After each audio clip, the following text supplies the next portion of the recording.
For some perspective, I spoke to Dr. William Schaffner. He's professor and chair of preventative medicine at Vanderbilt University Medical Center, and I first asked for his thoughts on the UN report.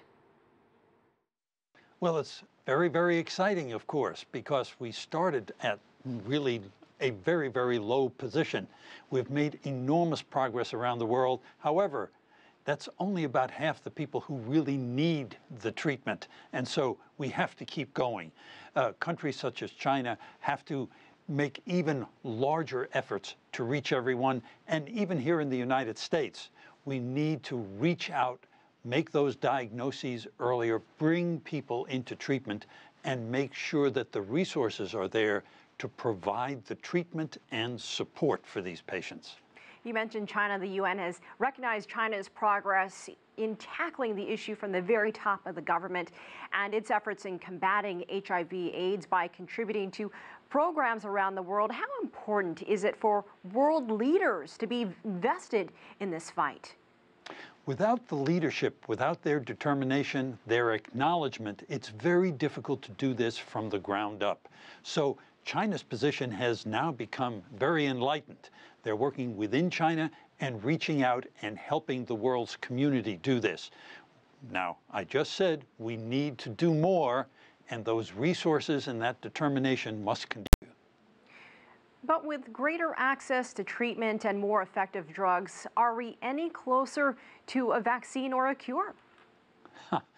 We don't speak about cures yet, but we have excellent treatment that can now, with very few side effects, maintain most patients in a good lifestyle, a healthy lifestyle, and they can have an anticipation of a duration of life that is comparable to people without HIV infection. So that's an enormous advance.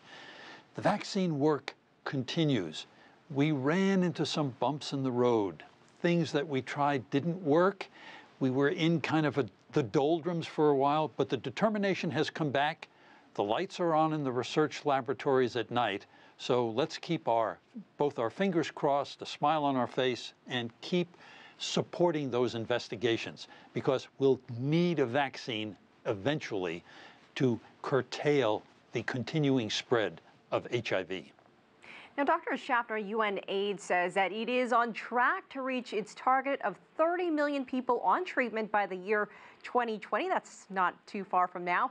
But some regions of the world have seen an increase in AIDS-related deaths. So what are the biggest challenges that still remain in fighting HIV/AIDS? I think the largest challenges are the ones that have been with us. We need continuing determination, and following that determination, we need resources, and then we have to organize ourselves to get those resources to patients.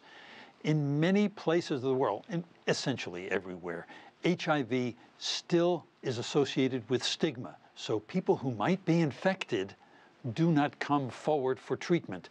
And of course, because of the stigma, there still is concern about teaching young people about sexuality, how to prevent HIV infection, and making those resources available. So HIV gets in the way of cultures and mores and ways of societies living together such that it challenges them and makes them uncomfortable. So we have to keep working on that. All right, Dr. William Schaffner, thank you for joining us. We appreciate your insight. My great pleasure.